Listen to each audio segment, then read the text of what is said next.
Okay, so we just need to wait a bit. Good evening. Good evening. Okay, Good evening, ma'am. Nice to see you again. Yes, nice to see you. Happy New Year. Wish you same. We're projecting your program today. Yeah, my director just informed me that today we'll be having a Zoom. So I just have to prepare and meet up with the time. And unfortunately, I didn't come with my earpiece. That's why I will scroll down here to see if I can get one. But I believe we're able to hear ourselves so that we can do the best thing we can.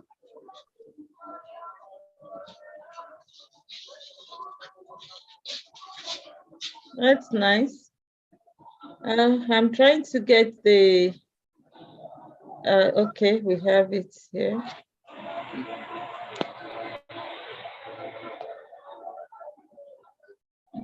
Okay, usually, people would not, it's not even yet 5. And I can imagine people usually won't join till about 10 minutes or 5 minutes, sorry, after the hour. Okay. In the usual Nigerian way.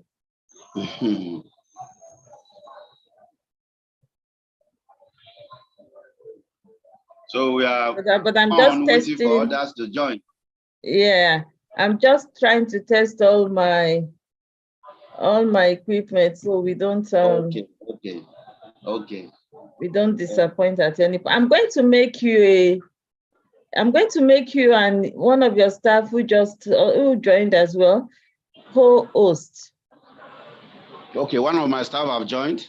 I think Miss EJ Catherine is one of your staff, because as you were joining, she made a call. I heard her say our HOD is joining, so. Hello. Let me look for my Musa.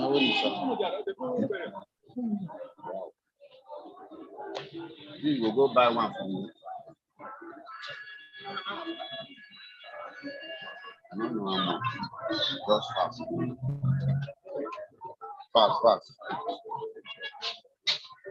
I'm still making arrangement on my side. I want to get earpiece so that I can get you clearing. No problems. It's okay.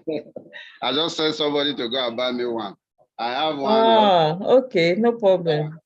But because of this, I'm already outside my convenience. I just have to do it anywhere I am. Okay, and I'm sure looking back at the recording we had before, you will appreciate what you did that time. Looking back at the recording we had before. Yes, actually, I have the recorded version of our work that year. Oh yeah, that's true. Yes, I downloaded it. I downloaded it online. Yeah. So I still have the video. I think Mrs. Your director then, Mrs. Carol, she requested for it from my drive, and I gave her the link that time. Okay. Yeah, maybe so she was the one that sent it. No, my then curator, now the director of planning and research. Yeah, and research, yeah. Sent me the link, and I did the recording through the link. Okay. Yes.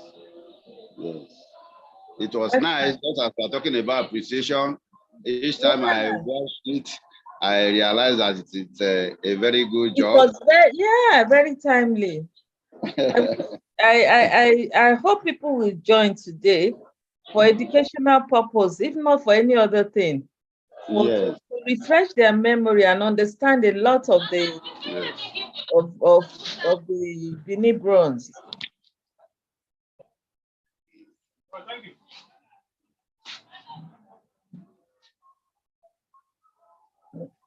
Mm-hmm.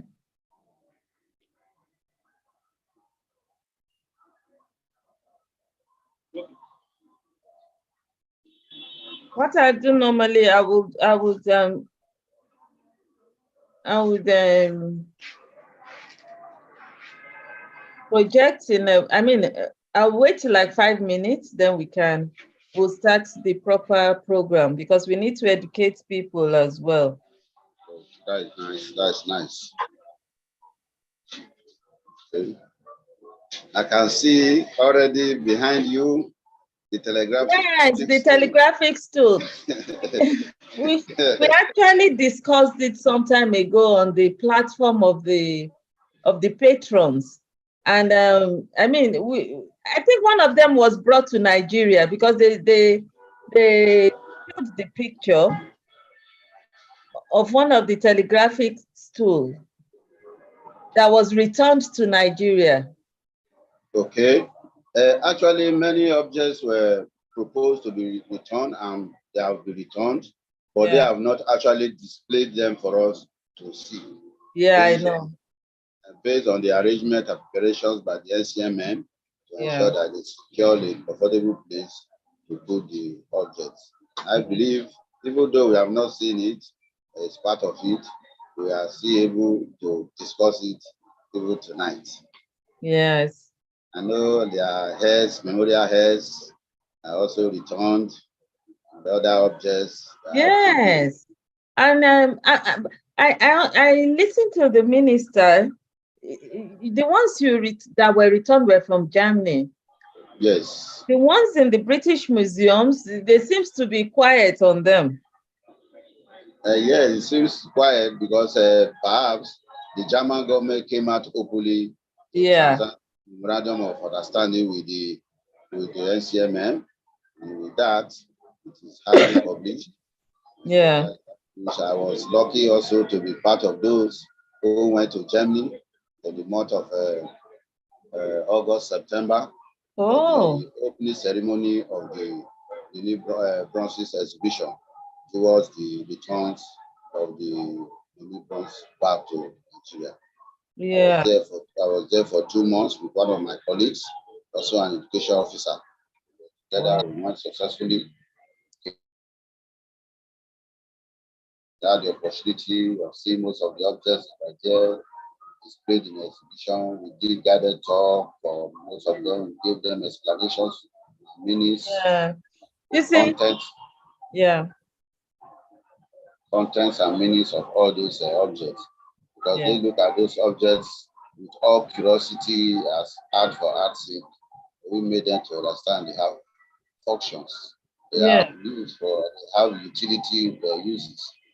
So we make them to understand a lot of things in the process of making them understand. And you see, that's why the importance of this that's one of the importance of this program, because people cannot sometimes come to you live, but if we can have programs like this, people can ask questions. Some of them who are inquisitive on this return of the artifacts could also ask questions.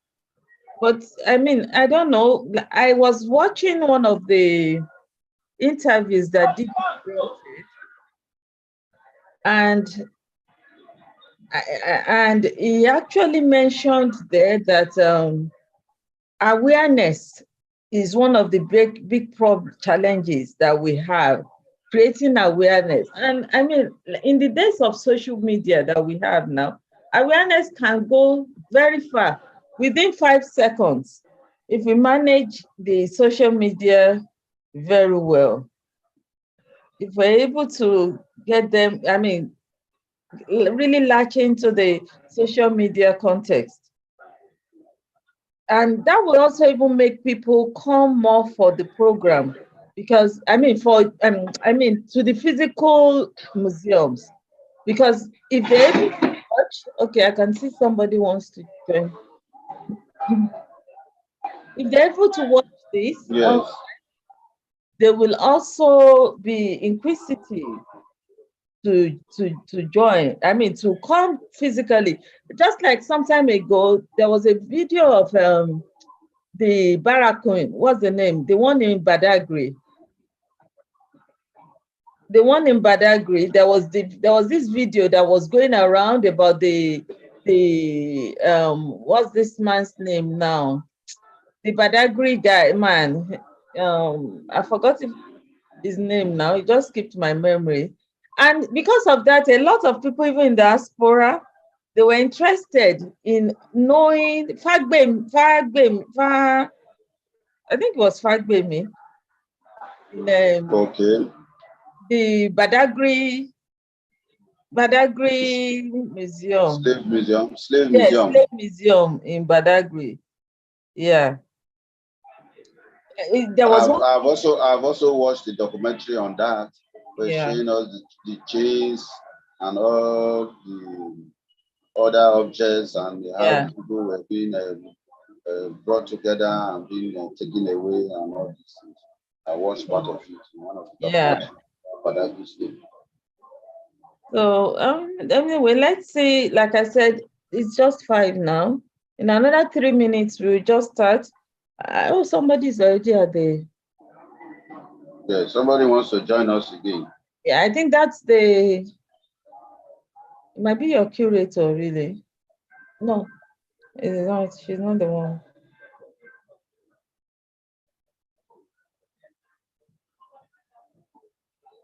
I want to expect that many people should join this because it's very informative and it's coming at the time that we're talking about the repatriation of the artifacts.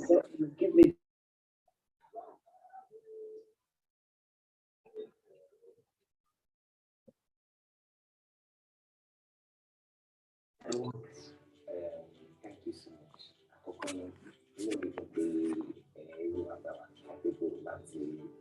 Something better. So I'm very honored. Yes. I want to get my groove back. I want something sensual. Something.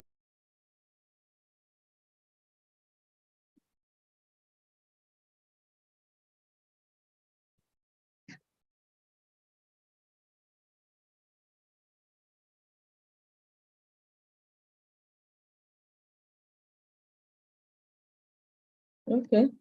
Let me see, Professor. Let me see, please.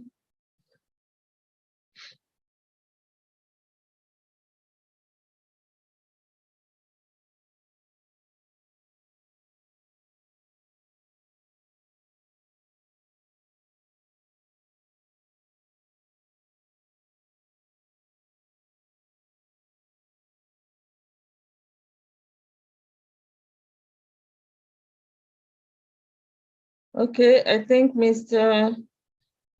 just lost Mr. Lunge. I think he's coming back. In 2 minutes, once we can start over, we can start.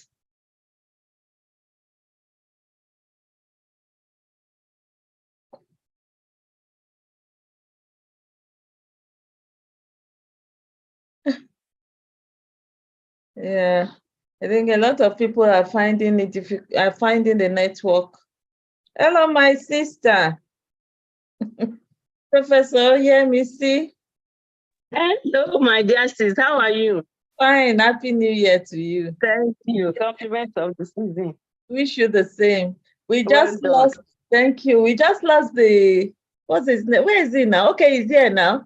The education. Now he's not the head of Department of Education. Oh, we lost him again. Okay. I think his internet is fluctuating. I thought we're going to start once we're able to get him back.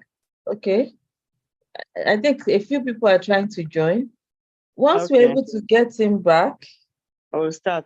We'll start. Maybe 1 minute, just about 1-2 minutes. Okay, no problem. Kushe. Aku New Year tuntun. Thank you.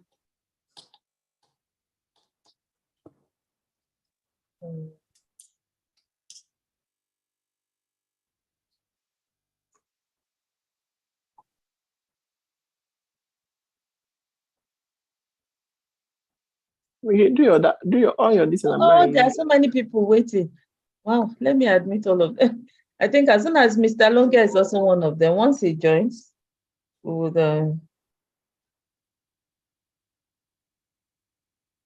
Oh, I wasn't even. This one is a very interesting and educational one, and I do really hope that we'll have people in attendance. We're already in 8 now. Mr. Longa, you're back now. Okay, so yeah, now I'm back. Okay, so we have Mr. Longa back. Mr. Longa is now the HOD of education in Benin Museum. National Museum Benin. Yeah, National Museum Benin. As at the time this program was shot, it was an officer at that time.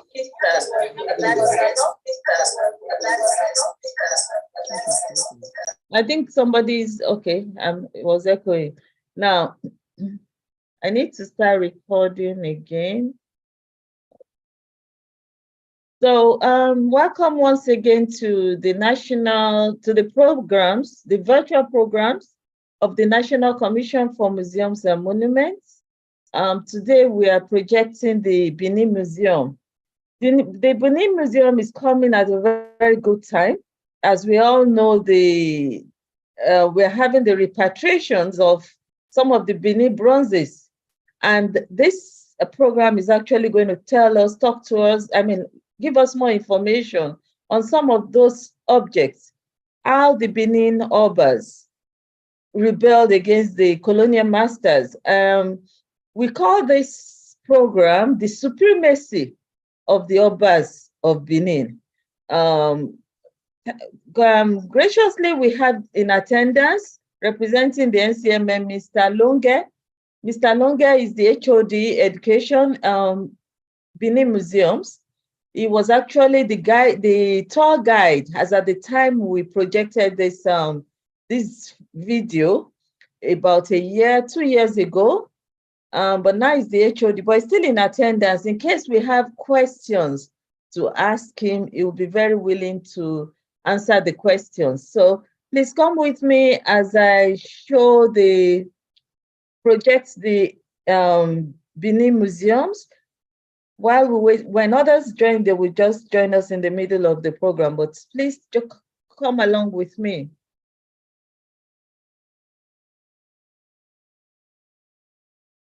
Can we see this,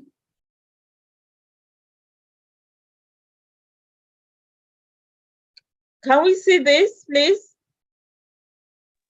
I can. Okay, so I'm going to, oh, sorry, I think I need to stop share and then I'll come back again because I didn't click on the sound option. Okay. So please let me know if we're hearing me as well. If we're hearing the National Commission for Museums and Monuments, I welcome you to this Zoom meeting. Just like the convener has just said, can we hear? It's going to be yes, we can hear you clearly. For our exhibit gallery at the National Museum Benin. Maybe a few words before I hand over to the tour guide. The National Museum Benin was opened in 1973. We're lucky to have been given a 3-floor purpose-built museum by the then military governor, late Dr. S.O. Bomudia. It's a spherical building, unique in its own way. And since then, 1973, we'll be having exhibitions. But until 2017, when we had the collaboration with the Smithsonian National Museum of African Art, Washington, D.C., alongside a couple of very dedicated art lovers from Benin, they raised money, and the Edo State government, they raised money to help us to refurbish the entire building, and we now introduce new exhibitions. The tour guide will give us details of the exhibitions that we're going to view. So I will just say, please sit back and enjoy what we have on offer. Once again, I say welcome. I will hand you over now to Mr. Alonge of the National Museum Benin is a Chief Museum Education Officer. He's going to be the tour guide for this particular meeting. Mr. Alonge, if you are with me, please take it up from here.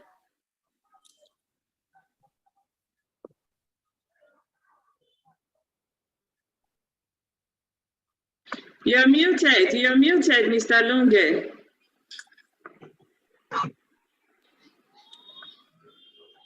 Good day, ladies and gentlemen. My name is Mr. Alonge Joseph, a Chief Museum Education Officer of the Education Unit of National Museum, Benin City. I will be your guide today. National Museum Benin City is an arm of the National Commission for Museums and Monuments. It is located at the center of Benin City, around Obas Square, popularly known as the Ring Road. National Museum Benin was opened to the public in the year 1973 by Colonel Osaigofo Okomudia, a two-time governor, military governor of the then Midwestern states of Nigeria. National Museum Benin is made up of 3 exhibitions, namely the ground floor gallery called Obakezua exhibition. The first floor exhibition is called Chief S.O. Alonge exhibition, and the last one is called the Unity exhibition. For the sake of time today, we shall be dwelling on the ground floor gallery, which is the Obakezua exhibition. The Obakezua exhibition is subdivided into 4 sections. The first section speaks about the power, the authority, and the supremacy of the Obas of Benin over the subjects. In that section, gallery consists of bronze works solely owned and used by the Oba, as we shall see when we get inside. Then the second subsection is the exploit of Oba Isige. Oba Isige was one of the great Obas in Benin Kingdom. He did marvelous work to ensure that he expanded the kingdom of Benin City. He fought over 102 towns and villages, conquered and annexed them, and subjugated them to taxation to ensure that they commit. Then the third subsection is divination section. That speaks about the interaction of the Obas with his ancestors through the shrines and other magical influences to ensure that his kingdom and domain stepped in. The last section, which is the fourth section, is called the British Benin Expedition of 1897. Ladies and gentlemen, once again, my name is Mr. Alonge Joseph. I will be your guide. Let's go in as we see these various sections in this first floor, which is called Obakezua Gallery, one after the other. Right with me.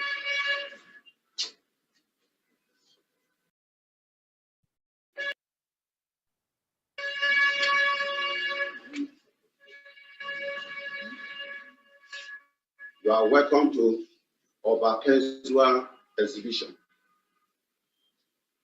Here we have Obakezua, which is full regalia, fully beaded.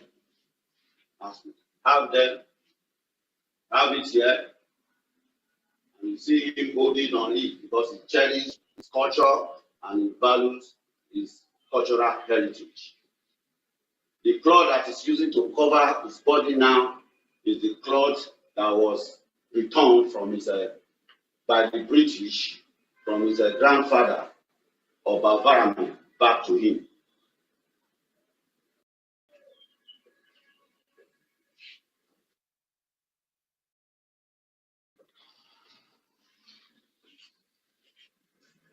As I earlier said, this section speaks about the power, the authority, and the supremacy of the Obas of Benin.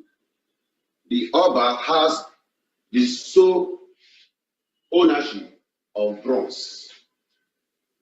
And here is a bronze head, otherwise known as the memorial head, referring to the past heads of Obas as ancestors. As the Oba, he has the supremacy and the authority to own bronze. So all the bronze casters cast their bronze and dedicate them to him. His supremacy makes him to have upper hand over his subjects, that they can only have access to terracotta figures and carved figures. And here is a terracotta figure. The Oba is superior to his subject. He's also superior to the bronze casters. They can only use terracotta figure, while the Oba have monopoly of the bronze work, which shows his superiority over his subject. Here we have an equestrian figure of an Oba of Benin on a horse. It is only the Oba that can ride on a horse. It shows the superiority of the Oba, his authority over his subjects. While his subjects ride or walk on the ground, he, as the Oba, rides on the horse.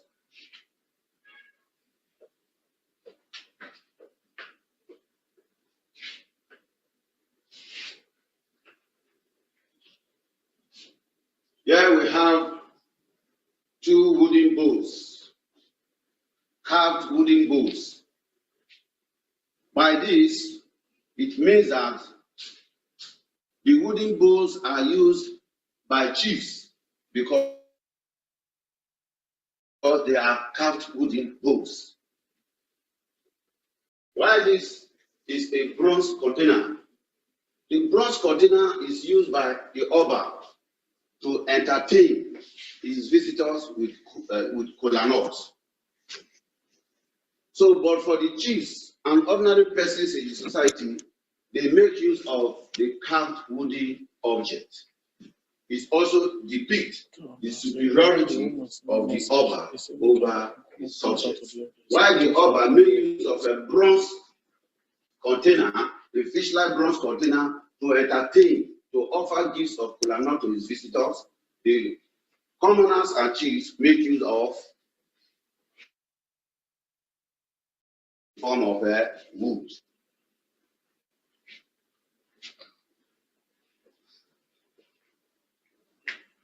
Here we have a messenger of death. It's a bronze work depicting symbol of death. The Oba of Benin has the authority, has the power to send to death any individual that have committed a heinous offense in his domain.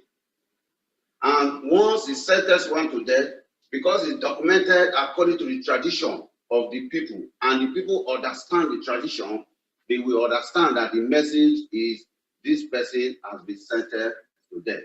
And the messenger of death, as we have it here, is having the body and the legs and hands joined together on his head. It is a symbol of death, otherwise known as messenger of death. This is the executioner's sword. The executioner, once a person has been pronounced to be executed, he makes use of this sword as executioner sword. It is only the Oba that have the authority, that have the right, that have the power to sentence one to death. The executioner, of course, have no choice but to carry out the order, to carry out the order and the authority of the Oba. And here we have an executioner holding the victim's head on his hand and the body on the floor, as we have it in this showcase. Sometimes, some victims have some powers in them that will prevent the executioner from cutting or executing the person as it's supposed to be traditionally, which is supposed to be once without any second attempt.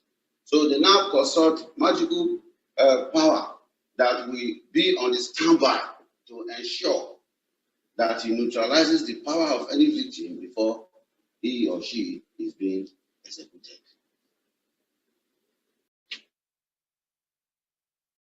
The Oba, again, has the authority to carry out sacrifices in his palace. Here is a leopard jug containing water for cleansing of the hands ritually before he used the spoon to take some herbs and mercy for use in his palace. We are still in the first section of Oba Kezua Gallery that talking about the authority, the power, and the supremacy of the Obas of Benin. Here we have the horn blower. He blows the horn for the Oba during festival. He blows the horn as a musician to entertain guests. He blows the horn to put life into the activities of the palace, especially during festivals in his domain. Here we come to the end of the first section of Oba Kezua Gallery. We are now moving to the second section. I welcome you to the second section of Oba Kezua Gallery. And this second section is called Oba Esige's exploit. Oba Esige ruled in Benin between 1504 to 1550. He did a lot of exploits in ensuring that he expanded his kingdom, in ensuring that his domain are kept intact without any external invasion. First, we have here the Queen's mother's head, popularly known as Queen Idia, the mother of Oba Esige. This woman single-handedly led the troop against the Ida during the Ida War of 1515 to 1516. He fought gallantly and he conquered the people of Ida and came back victoriously. She was honored. She was found favored by her son, and he gave her a title known as the Ioba of Benin, which we call the Queen Mother. Her name again is Queen Idia, the mother of Oba Esige. Don't forget that she led that troop, just like Queen Amina of Zaria. She led the troop against the people of Ida. She fought the war gallantly, even after us odds that a bird predicted doom that she will not succeed in the war. They came back victoriously, and she was highly exalted. Here is the Queen Mother's chest bust. The Queen Mother's chest bust. By her side, we have a bed. This bed is called bed of disaster. This bed predicted doom for Oba Esige when he was to wage war against the people of Ida. The bed said that the Oba will not come out victoriously. Then Queen Idia, the mother of Oba Esige, removed the bed, and she took it upon herself, took it as a challenge, went to Ida and came back successfully. So when they came back, this bed was now punished for predicting doom for the kingdom of Benin. In Benin Kingdom today, every year we celebrate the festival known as Igwe Festival. So they always have a festival that is called Okunoro. This festival, they will hold this bed like this as we have it here, and they will be beating it like a sign of punishment unto him for predicting doom for the Oba when he was to wage war against the people of Ida.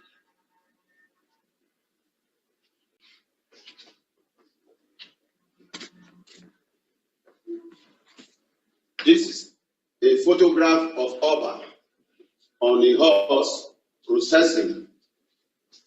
In those days in Benin Kingdom, The Oba of Benin comes out once in a year.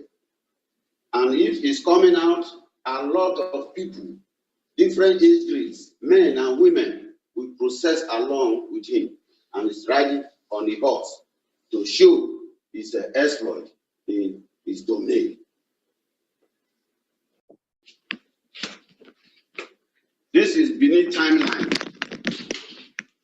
Here is Benin timeline showing a selected history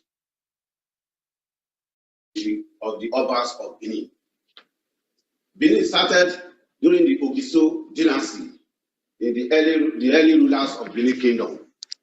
Then after that, we have Oba Eweka the first. Then we also have Oba Ewaye, the Great, who promotes and instituted a lot of traditions for the Benin Kingdom during his reign. We have others like Oba Orogua.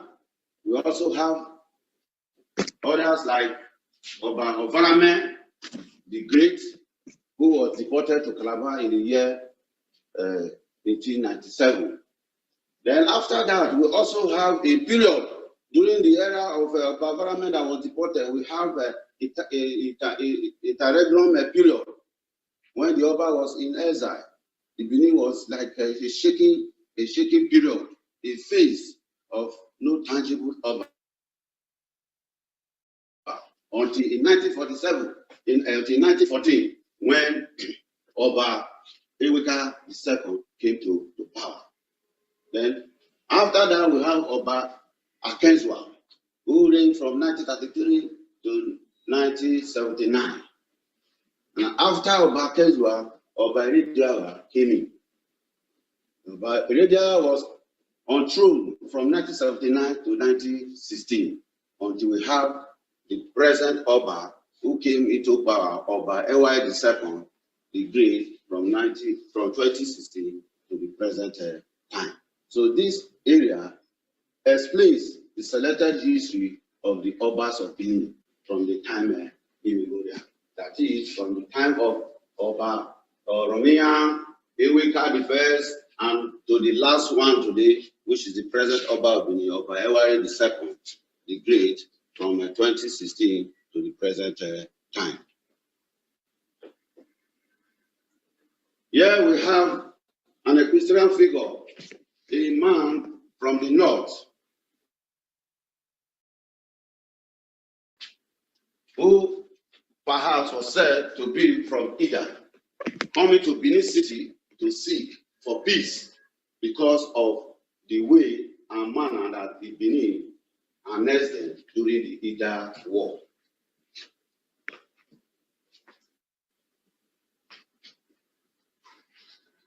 Still on the exploit of Oba Esige. Oba Esige was the first Oba to have contact with the Portuguese.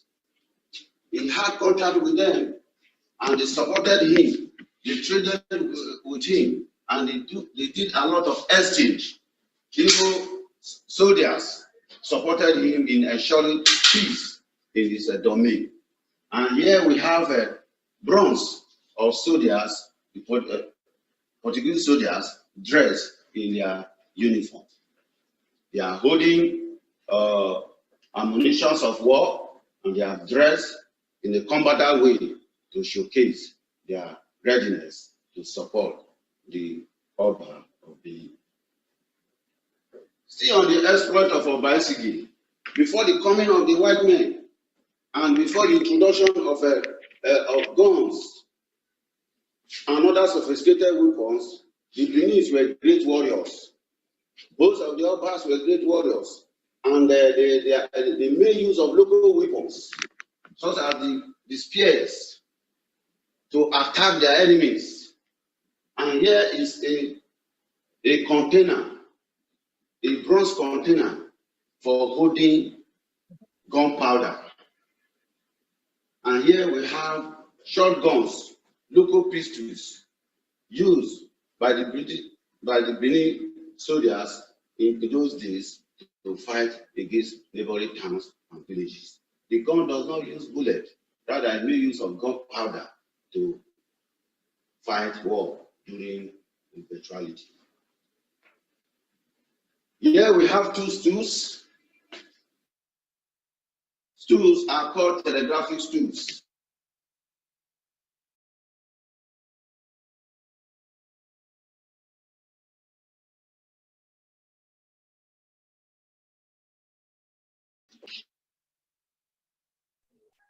By Obas to the king of Portugal.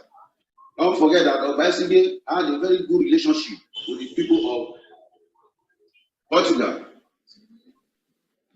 And so, in assisting him to fight and protect his kingdom, he made a stool, a very beautiful, colorful stool, and sent it to the king of Portugal. The king of Portugal saw the stool.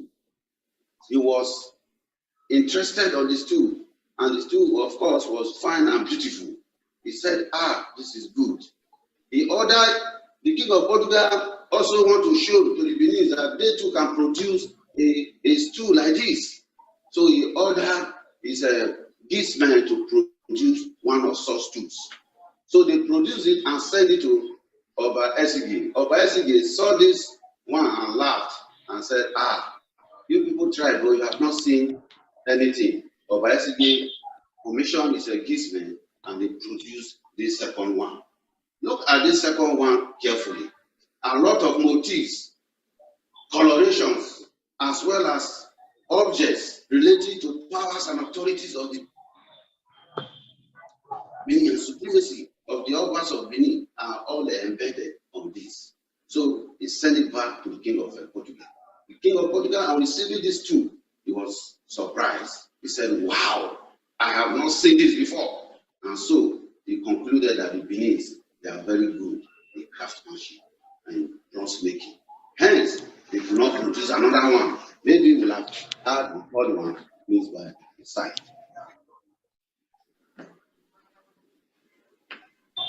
Here we end.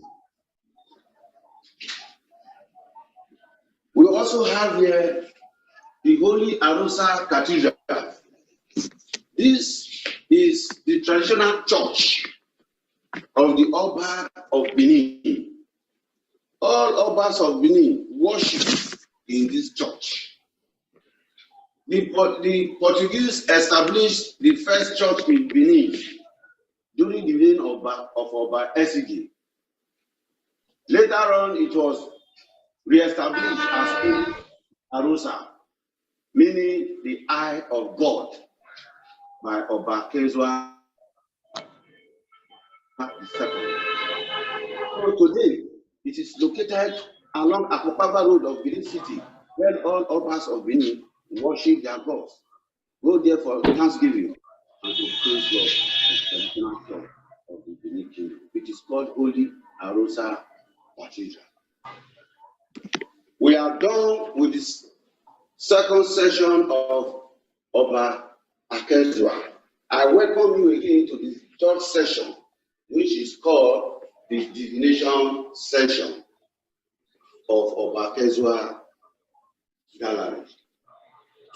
This session speaks about the Obas' spiritual relationship with his ancestors and ensuring that his ancestors protect him and his subject.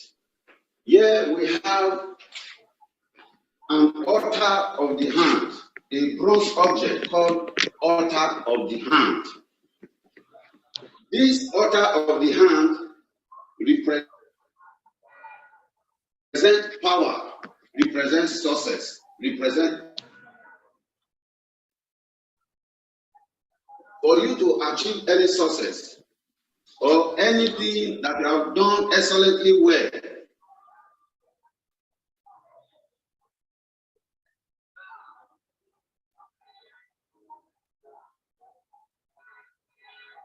At the end of your works, at the end as a farmer or whatever trade that you are into, you achieve success.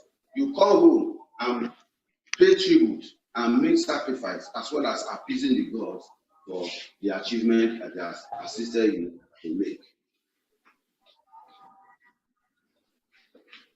See on the divination session, here we have the Oba of Benin Shrine. It is called the replica of the Shrine of Benin Oba. If you go to the Oba's palace, you will not be allowed to go closer to the shrine.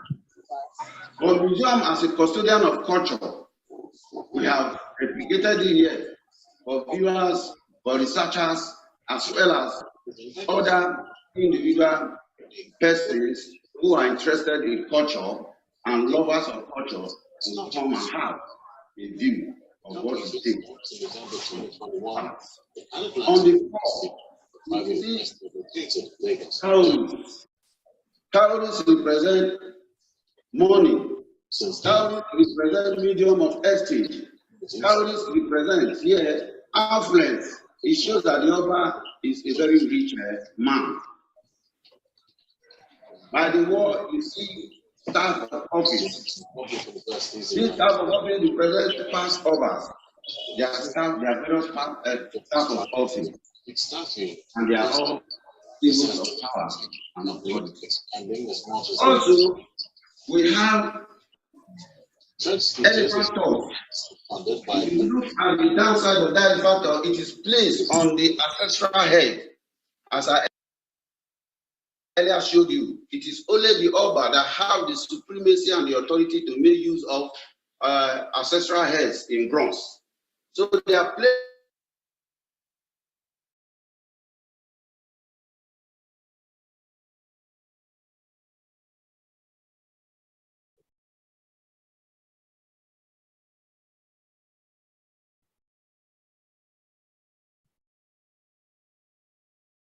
of power. We also have religious birds.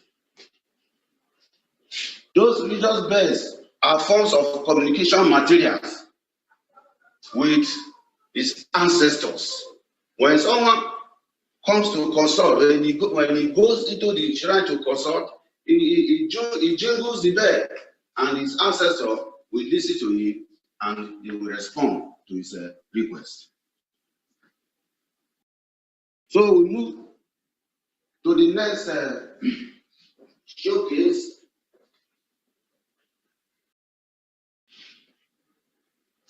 Here we have a head, a bronze head called the Odudua ceremonial head.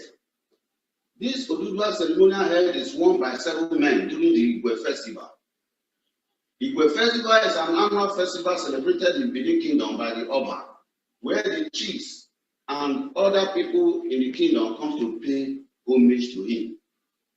So they wear it, dance, and celebrate with the Oba to wave away evil spirit from the kingdom, as well as to ensure peace and pray for peace to reign in the kingdom of Benin.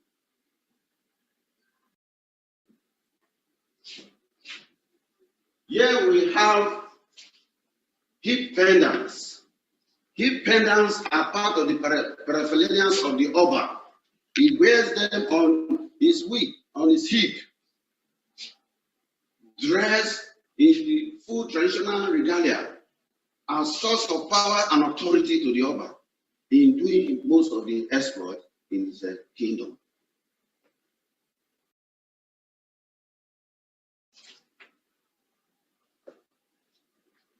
We have here traditional drums. These traditional drums are beaten by women alone, mostly women or young ladies that have grown of age. But they are carried by young girls who have not known man. They must be pure before the palace, but are beaten by women. So in that case, it also serves as a way of preserving the societal system of the Benin Kingdom, ensuring that there is sanity among the guests, the youth in the kingdom.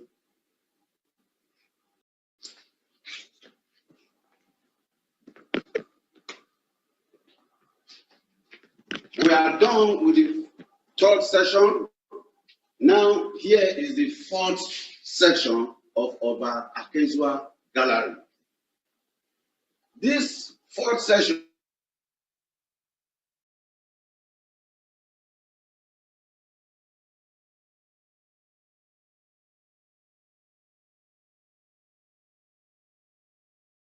can never or easily be forgotten. This period was a period when Oba Obarame of Benin was invaded by the British Army and exiled him to Calabar. But when they came, they met Oba of Benin, Oba Obarame. Oba Obarame was having his annual festival known as the Igwe Festival. So he told them that this period he cannot receive you as visitors. Find a good day or another time that will be convenient for him. They tried to intrude themselves into Benin, and so they were attacked. So 2 of the British men that came lost their lives in the process. So they went home and told their leader, the Queen of England, that this was what happened in Benin. So they reinforced with sophisticated weapons and came to Benin to wage war against the Benin kingdom. The Beninese have no sophisticated weapons. They made use of local weapons, bows and arrows, spears. Again, while the war was going on, the Beninese were never weaklings. This man, a warrior, his status is everywhere in Benin City, showcasing his warriorship and the ability to stage the British soldier one-on-one. He killed many of the British soldiers and he ensured they fought the war to the end. But at the end of the day, because the British were carrying sophisticated weapons, they were able to subdue the Benin to some extent. During the war too, here we have a building known as the Ogiames Palace. This building today is a monument for people, researchers, and lovers of art and culture to take a trip to. Ogiame Palace, in spite of the sophisticated weapons of the British against this palace, it never suffered any fire break. The house today remains intact, and people wonder and marvel at what that holds the house that did not break, even when the British fired on it. Today is a monument. Those who are interested, when they come to Benin, the officers, the museum education officers are always ready and available to take them there. So, as I said, they took Oba Obarame to Calabar. While Oba Obarame was in Calabar, he wanted to know the situation of his kingdom. He sent a message down to his people in Benin Kingdom. My people, I've been away. What is happening in my kingdom? Somebody should let me know what is happening in my kingdom, Benin. The Benin chiefs understood the culture very well, and they knew that their Oba, likewise, as the custodian of the culture, understand the message. So they decided to carve a stool known as the telegraphic stool. Here is the stool. It is otherwise known as a letterbox. It carries a lot of information with inscriptions and drawings on it. At the center, you have an Oba. By his 2 hands are chiefs and attendants holding his hands to show the Oba's superiority and what? And authority and power. that your kingdom has been taken over by another person. So your seat is no longer vacant. Not only that, they also showcase guns, ammunition of the British soldiers, indicating that the place is not safe. The British soldiers are seen everywhere monitoring the system in the kingdom. There are molestation of women, the youths, as indicated in this story. So the Oba received this through the officers of the British soldiers without knowing the meaning of it. And what happened? They delivered it to Oba.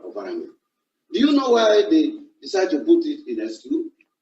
They knew very well that if they should put it in black and white, the British will read it and they will understand and they will not deliver the letter.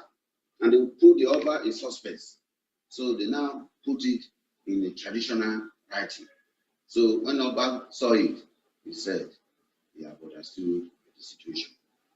He was there till 1914 when he finally gave up. So when the British soldiers succeeded in attacking the Obas palace, they carted away. They assembled all the carted cultural heritage of the Benin people, as we can see on this picture.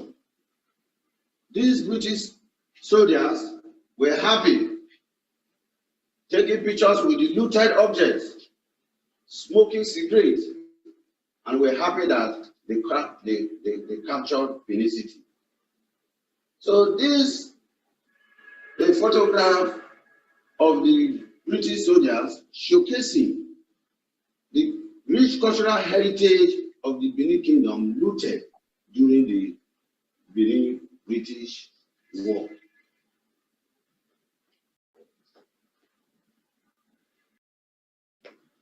So that was how the expedition of the British upon the Benin came, and Oba was taken away to Calabar in the year 1897.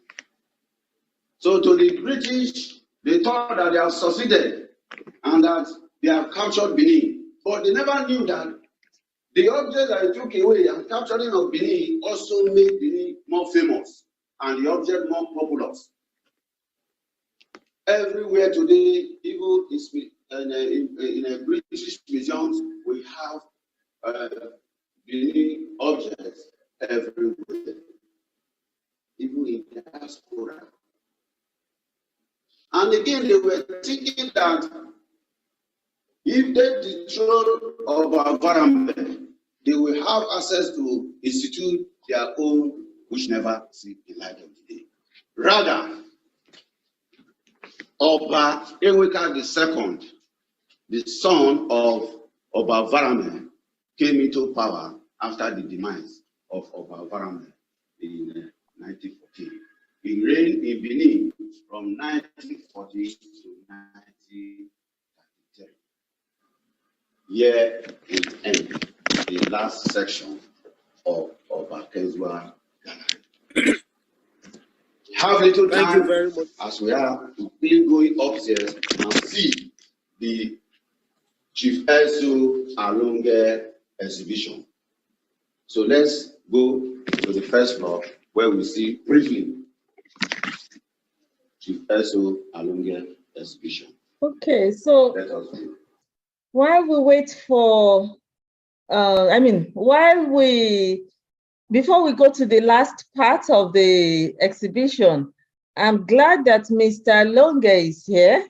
That was the tour guide, as at that time he was the education officer, chief education officer, but today is the HOD education at the National Museums in Benin.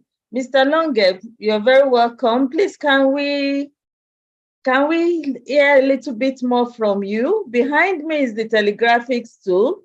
I mean, it's clear from what we have seen today that Africa is blessed.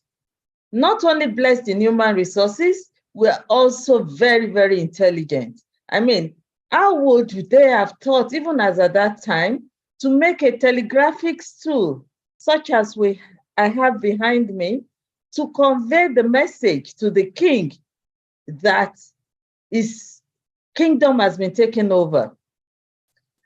We give this to Africans, really. We give this to Nigeria. We give this to the Benin people.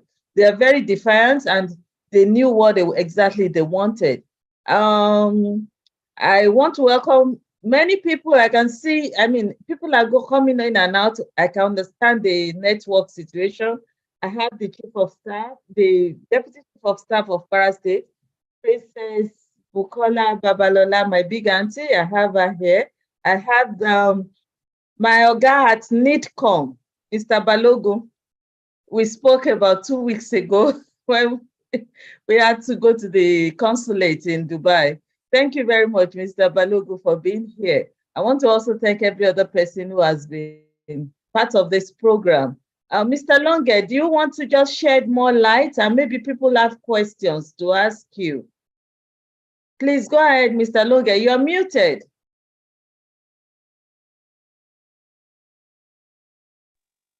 Okay, good evening, everybody. I'm Mr. Longe Joseph, from the explanations carried on. I acted as the tour guide during this project, and today, by the special grace of God, I'm still in National Museum, now as an Assistant Director, HOD Education. Still on the guided tour that we all saw, the Beninese are unique in their cultural organization in the sense that they have specialized guilds of various forms in form of bronzes or bronze casters, the ivory makers, the wood carvers, the pottery makers, and different types of guilds in a way that was well organized by the Obas. And these guilds were commissioned only for these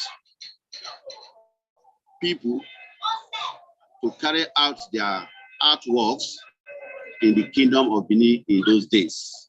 Hence, they were able to understand the cultural interpretation and information and message passage to the people through their culture. Don't also forget that the objects of Benin stand as a means of communication. It carries out a lot of information because in the olden days, writing in black and white was not common, and what they use for communication is traditional means of communication. And based on this, they came out with this tool known as the telegraphic tool to communicate to their Oba Ovarame, while he was in Calabar. Over there in Calabar, when the chief produced this and sent it to Oba Ovarame, if they had written this in black and white, of course, the British were able to read and write, and thereby frustrating the message from getting to the Oba. But because of the cultural understanding of the people, they were able to come out with this telegraphic tool. And this telegraphic tool, as I earlier explained, contained a lot of information, great information. At the center, there's a picture of a standby Oba, while Oba Ovarame was in Calabar. Not really an Oba, but a form of trial by some of the chiefs to enthrone one of the chiefs into authority. And not just that, the harassment of women, molestations of people in the kingdom of Benin was also portrayed.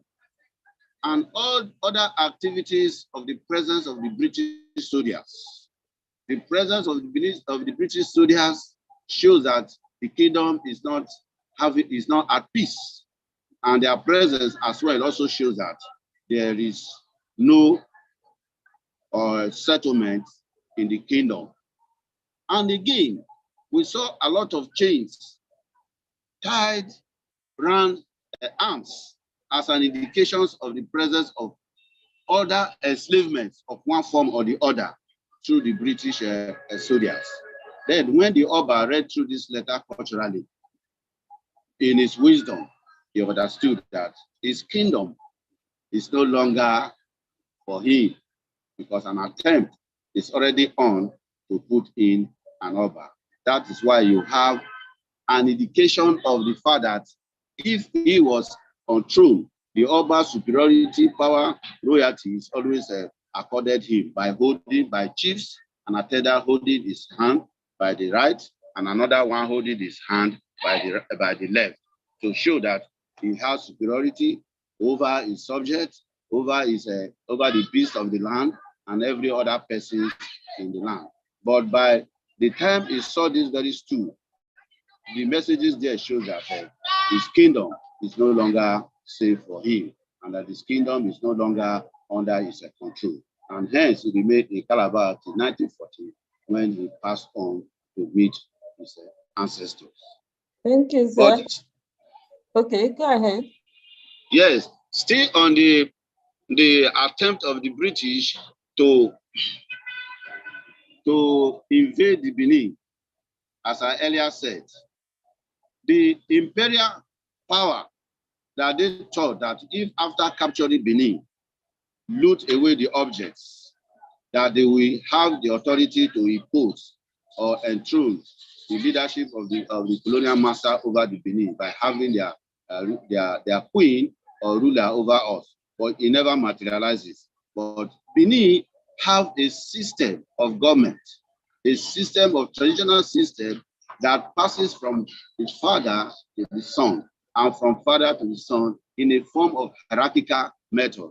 And it continues that when the British came, they didn't understand much of how this could be achieved, but they failed in the sense that Oba Eweka II, by name of Agoba Simi, is a real name, which was later changed to Oba Eweka II, took over immediately after the death of his father, Oba Varame, in the year 1914. That shows that the traditional system of government by the Benin can never be altered, and it was not achieved by the British when they came.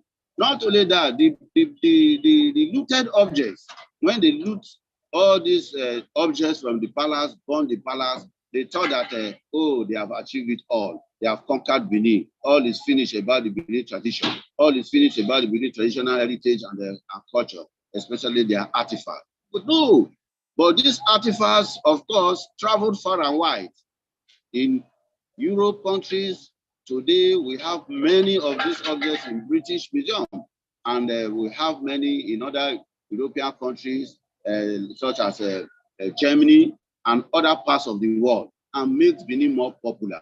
And the objects of Benin today, you cannot talk of African art without referring to the Benin bronzes.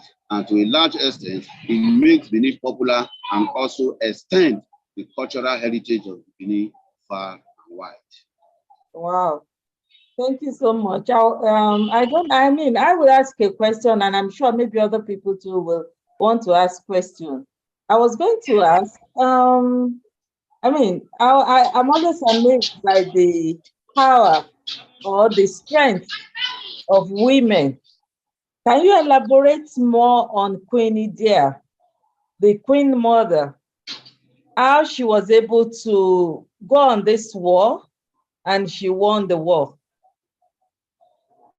Yes, Queen Idia was the mother of Oba Esige, a great woman, a great queen mother. In the year 1515 through 1516, the Beninese, as we all know, the kings are warriors. They fought many neighboring villages and towns, even as far as to Lagos, Akure, Ondo State, Badagry. They conquered many, they fought various wars and conquered many towns and villages. So a time came in the year 1515 and 1516 that the Benin were to have an encounter, a war encounter with the people of Ida in the present day Kogi State. We have the belief that a bird known as bird of prophecy, who always prophesies positively for the kingdom of Benin. And this time around, he came up with a prophet with a message of doom that the Benin should not go into the war with the people of Ida. And that was why the Queen Mother, Queen Ida, resisted the bird. And they went to the war.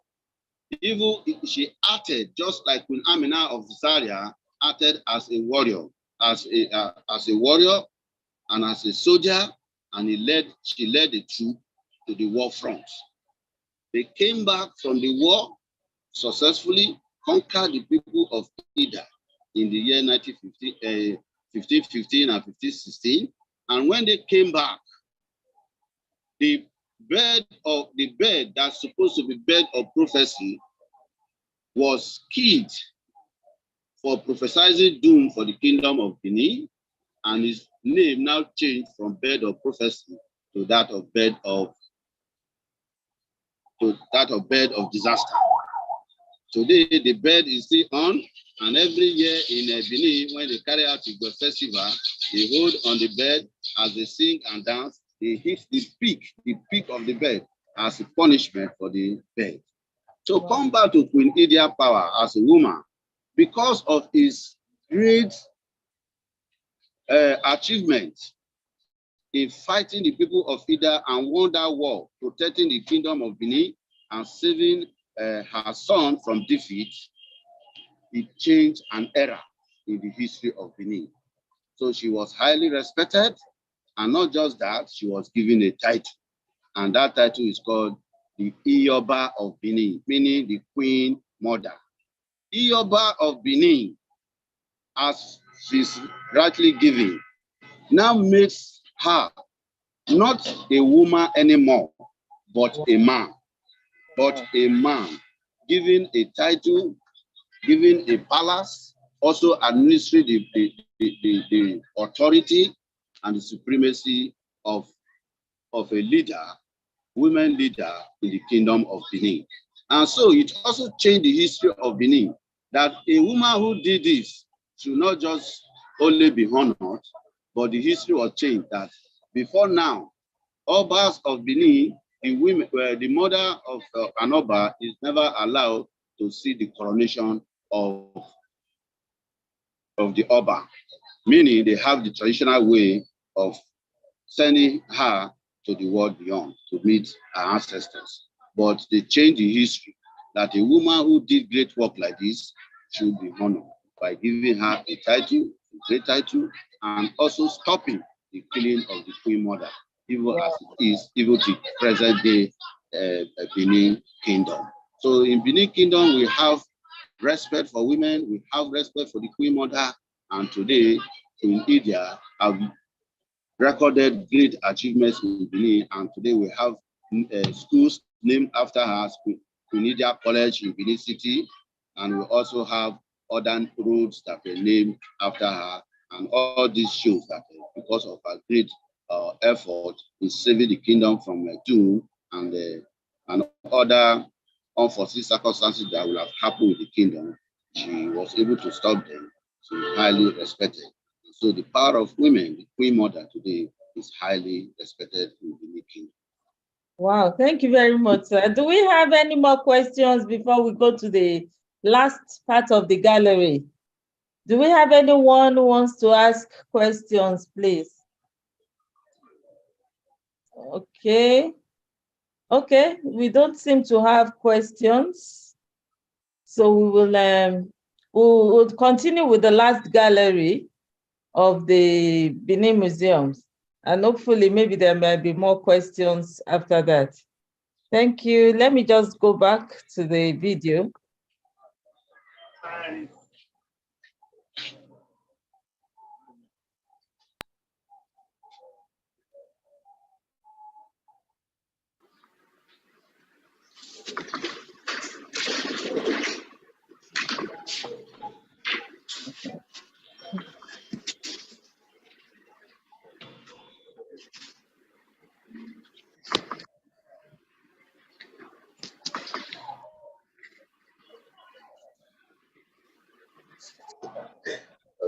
Yeah, thank you all. We are still in the process of understanding the supremacy and the authority of the Obas.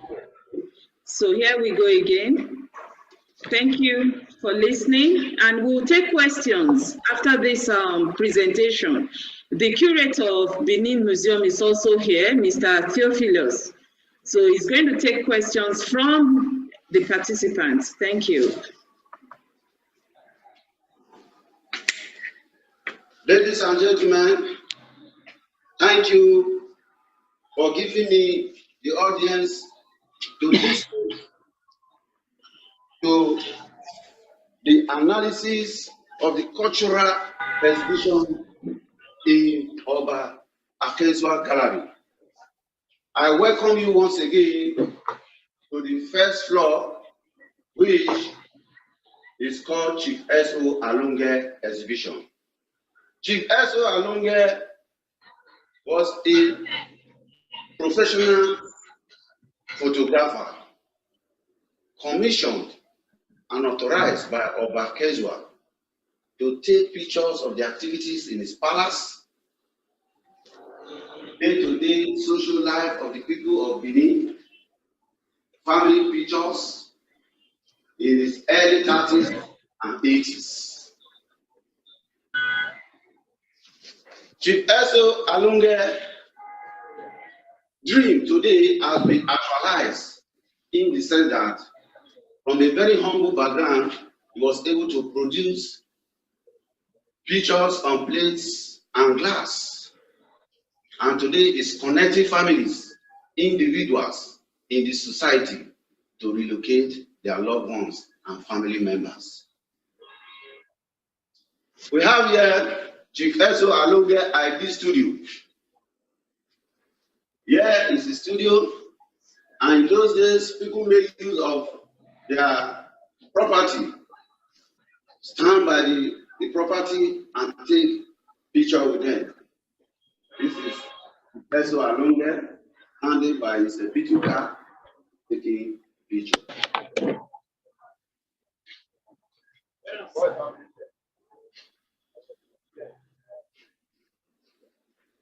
Before the advent of Chief S.O. Alunge as a photographer, there were early photographers in Nigeria. This photograph is the photograph of the Lagos Fire Brigade. This picture was taken by Ernest Wanwin in the year 1905, even before the advent of Chief S.O. Alunge. So, Chief S.O. Alunge as a photographer to the palace of the Benin Kingdom during Oba Akezua was taking pictures of the events and activities in his palace. And here we have Oba Akezua. By his right is the Earl of Plymouth, who came to visit the Oba of Benin. And here we have the Governor General. How far now? Now just leave me for just. When I can't join me now. Also a member. I can't give me moral support. To the palace. So Chief S.O. Alunge as a photographer captures it during this visit. Here again we have the Earl of Plymouth and the Governor General standing side by side with Oba Akezua. And one thing very pertinent here is what Oba Akezua is holding. Oba Akezua cherish and value his culture seriously. And that is why even when the British gave him medals, he was not holding on the medals, rather he was holding on his traditional cloth.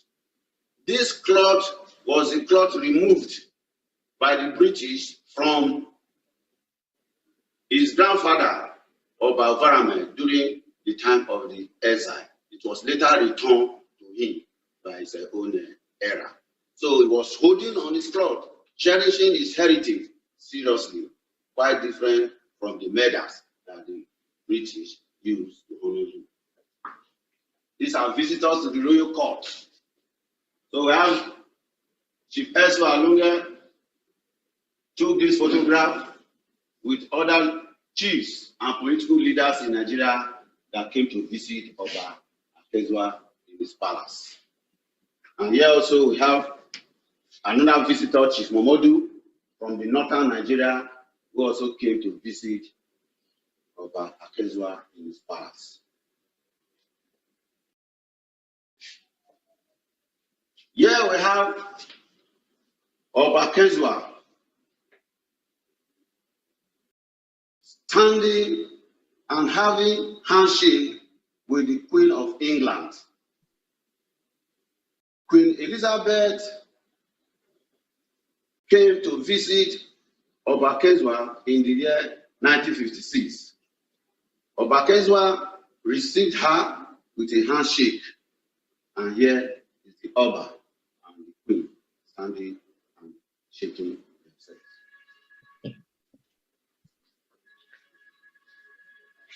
Oba Akezua, decorated with coral beads and regalias at the Igwe festival. This picture is showing Oba Akezua, and this showing the beauty of the regalia during the Igwe festival. And this picture again was taken by Chief Ezra. Here we have a leopard bronze head.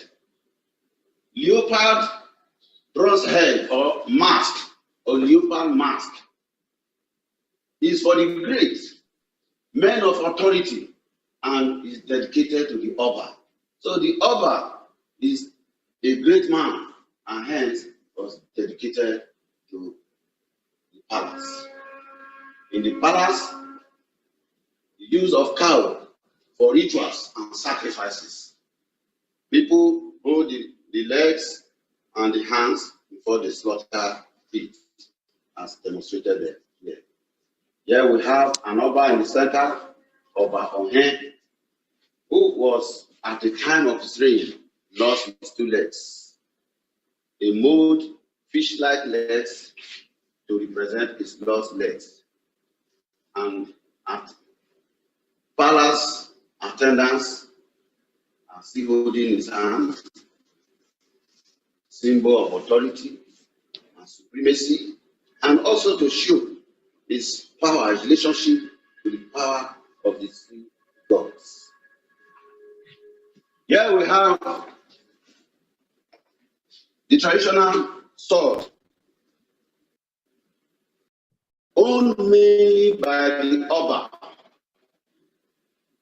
They are called Ada and Eben. The first one is Ada, and the second one is called Eben. The Oba owns them. If he makes one a chief, he will dedicate one to that chief.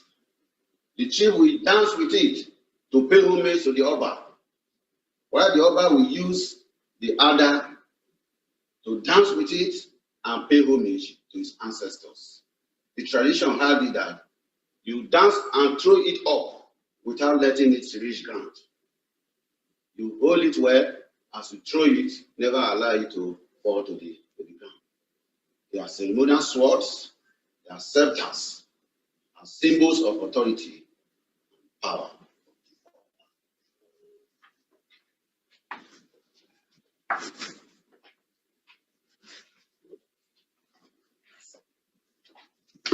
The present Oba of Benin,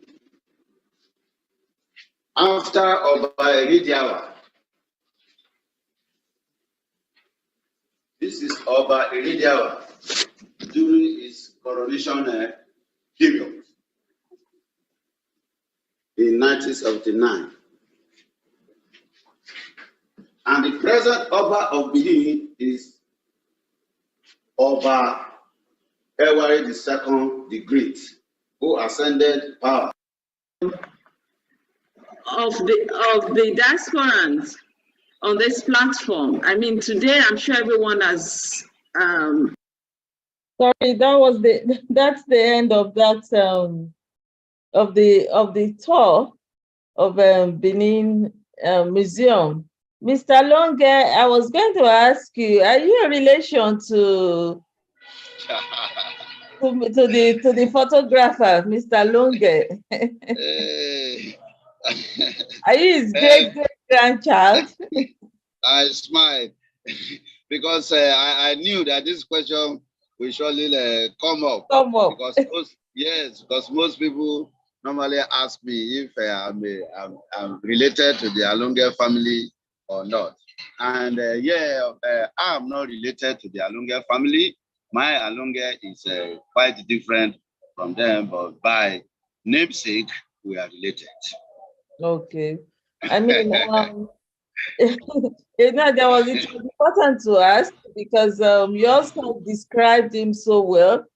I was like, is he your great grandfather or uncle or something? Yeah. I give thanks to my DG, my curators, and my educators who also gave me the knowledge and understanding that I today can also bequeath it to others. Yeah, it's been a very wonderful evening. It's been so educative.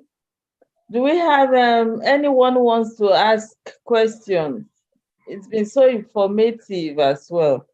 Do you have anyone who wants to ask questions before we call it a day?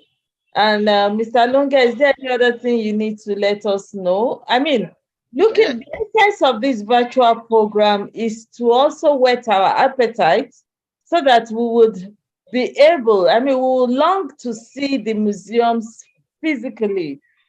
So even when we look at them in the virtual form, like we just watched the video, the tour in a video form, it's supposed to encourage us to visit the museums themselves. I'm also very keen on coming to Benin.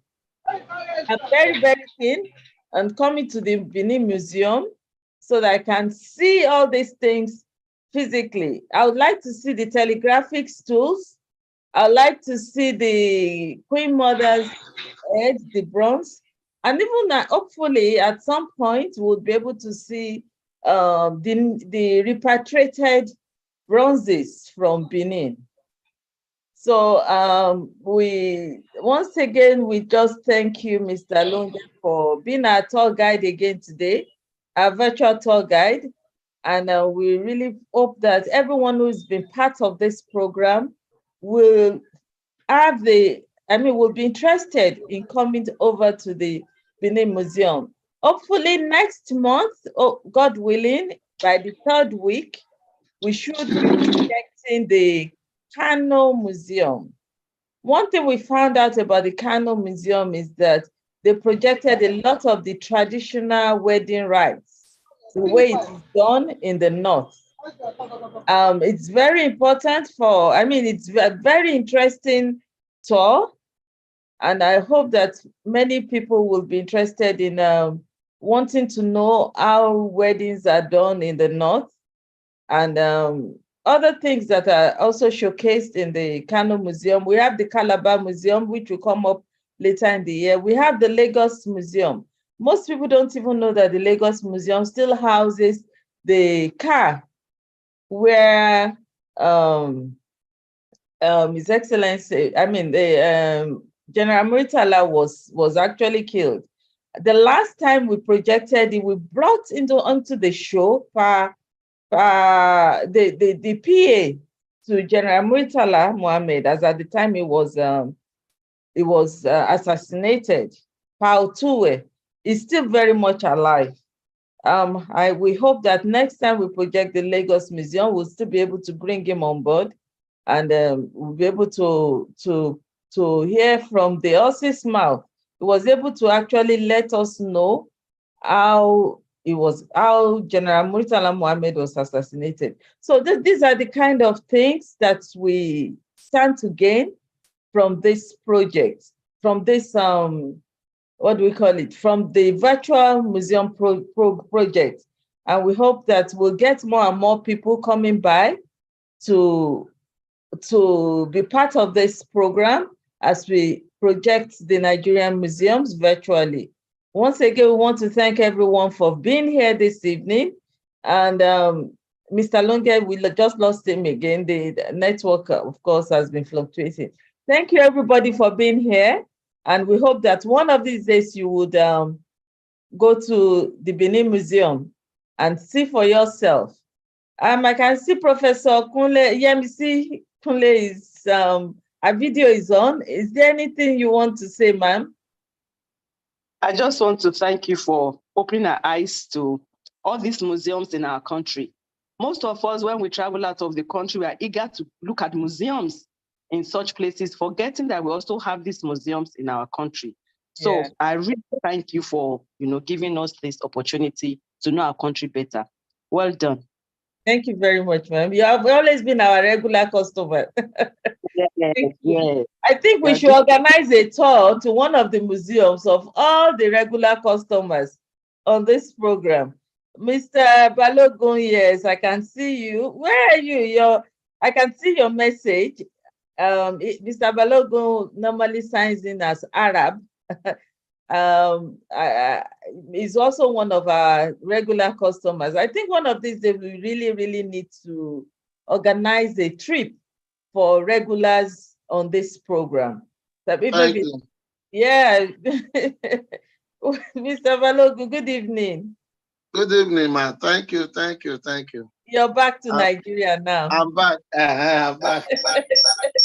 Yeah, the last time we spoke, you were in Saudi Arabia.